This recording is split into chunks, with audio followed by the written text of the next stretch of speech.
Bertemu kembali, Saudara. Dalam persidangan, Eliezer kembali menegaskan Ferdy Sambo turut menembak Yosua. Sebelum ditembak Sambo, masih terdengar suara erangan dari Yosua. Eliezer menyebut Ferdy Sambo langsung bergerak maju saat mendengar Yosua masih merintih kesakitan setelah ditembak Eliezer. Sambo kemudian mengeluarkan senjatanya dan menembak Yosua. Baru kemudian ia menembak dinding. Pak Efes maju yang mulia. Pak Efes maju sudah pegang senjata yang mulia. Langsung kokang senjatanya yang mulia. Kokang langsung di samping tangga langsung tembak ke arah almarhum yang mulia. Tembak ke arah almarhum. Ke arah almarhum. Berapa kali? Saya tidak bisa pastikan yang mulia. Tidak bisa pastikan. Kemudian habis tembak ke arah lebih almarhum, dari satu kali?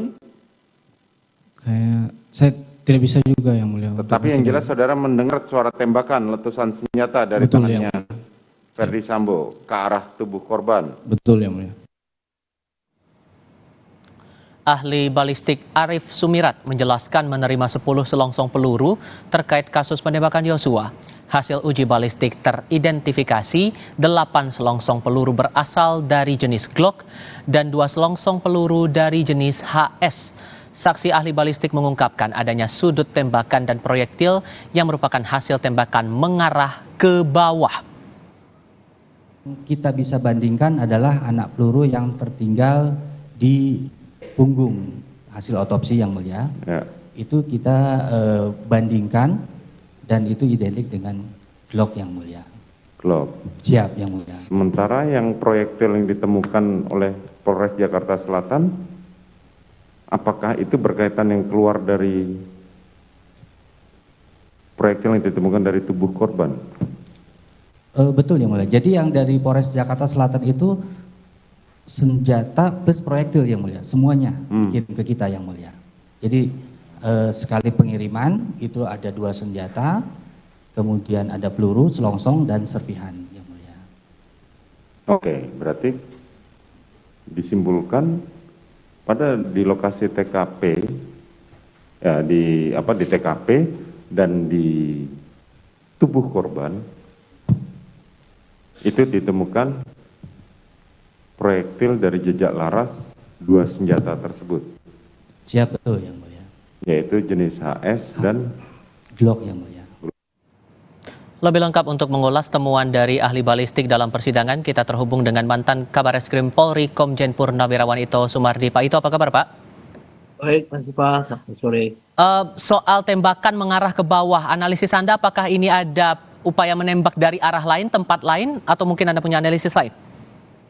Baik, pertama saya ingin sampaikan bahwa lazimnya dalam olah TKP itu kan kita harus betul-betul TKP dalam keadaan asli. Kalau saya mendengarkan dari keterangan ahli balistik itu kan ditemukan 10 selongsong peluru, sedangkan kalau jumlah tembakannya itu kan ada 532 ya yang ditembak di luar tubuhnya almarhum, dan juga 7 ya, 7 di mana 6 menembus dan 1 tinggal. Berarti kan ada 15 tembakan. Karena senjatanya ini adalah diindikasikan senjata Glock dan HS itu adalah merupakan senjata pistol. Kalau pistol itu selongsongnya keluar, beda dengan revolver. Jadi di sini kita pertanyaannya adalah di mana 5 selongsong yang lain ya. Kemudian dengan keterangan ahli balistik yang mengatakan bahwa ada indikasi bahwa menembak ke bawah. Yang jelas di situ ada peluru yang masuk ke kepala yang menyebabkan kematian almarhum. Nah, ini kan ada saya mendengar juga bahwa ada material ya daripada proyektil itu yang berbeda, di mana berbeda dengan senjata Glock. Berarti ada 2 senjata yang ditembakkan kepada tubuh almarhum ya. Kalau indikasi penembak lain memungkinkan tidak? Ya, sangat memungkinkan. Kan di sana kan Eliezer yang memegang 1 senjata. Berarti kalau ada 2 senjata yang ditembakkan, berarti ada orang yang memegang senjata yang lainnya ya. Saya kira ini yang perlu nanti oleh hakim sesuai dengan pasal 185 ayat 6 KUHP mengatakan bahwa hakim tentunya akan menyesuaikan keterangan saksi yang satu dengan yang lain dan juga menyesuaikan keterangan saksi dengan alat bukti lain. Nah, pasal 186 KUHP mengatakan seorang saksi ahli yang menyampaikan keterangannya di bawah sumpah di muka peradilan itu maka itu adalah merupakan alat bukti lain. Jadi itu menjadi keyakinan hakim bahwa ada 2 orang yang menembak dengan senjata yang berbeda. Apakah spesifik mengarah ke Sambo? Karena kan dinyatakan Eliezer bahwa tidak dia sendiri saja menembak. Ya, kita sekarang melihat dari keterangan-keterangan dari saksi-saksi maupun juga dalam hasil rekonstruksi ya, di sana kan bahwa yang berdiri di dekat almarhum itu kan 2. Satu ada Eliezer dari arah depan, kemudian juga di sampingnya adalah saudara Sambo ya. Saya kira ini nanti akan menjadi kesimpulan hakim ya, Mas Tifal ya. Seberapa kuat kemudian pernyataan ahli balistik ini untuk menguatkan posisi dari penggambaran tempat kejadian perkara bahwa apakah ini hanya 1 orang yang menembak atau 2 orang yang terbukti menembak di sini? Seberapa kuat sebetulnya? Nah, saya kira sangat kuat ya, karena kalau pasal 184 yaitu tentang alat bukti itu kan disebutkan keterangan ahli. Kemudian keterangan ahli ini diberikan di depan persidangan di bawah sumpah, itu sesuai dengan pasal 186 mengatakan bahwa itu adalah alat bukti, sehingga itu yang tidak terbantahkan. Nah, siapapun juga kan saksi terdakwa itu kan mempunyai hak ingkar ya. Jadi sehingga di sini hakim tentunya akan mendengarkan keterangan ahli saksi untuk memberikan keyakinan kepada hakim siapa yang betul-betul bersalah. Tadi logikanya kan bahwa ada 2 peluru dari 2 jenis senjata yang berbeda. Eliezer megang 1 Glock. Siapa yang memegang HS? Tentunya kita sudah melihat kan. Dan di sana dikaitkan dengan apa yang disampaikan dalam keterangan saudara Sambo bahwa yang bersangkutan hanya menembak dinding dengan senjata apa? Dengan senjata HS. Nah, dan kemungkinan itu masih terbuka ya? Sangat terbuka ya Mas Tifal ya. Saya kira sangat terbuka, dan saya kira kalau lihat daripada keterangan ahli balistik dengan keterangan saksi ini, paling tidak kita secara logika sudah bisa menyimpulkan ya kira-kira apa yang sebetulnya terjadi dan siapa yang menembak almarhum tersebut dengan senjata apa, itu sudah jelas ya dengan keterangan ahli balistik itu. Ditambah kemudian dengan pernyataan ahli poligraf yang menyebutkan saat ditanyakan apakah FS itu ikutlah melakukan penembakan, di hasilnya berbohong, itu apakah bisa menguatkan bahwa Verdi Sambo sebetulnya ikut menembak?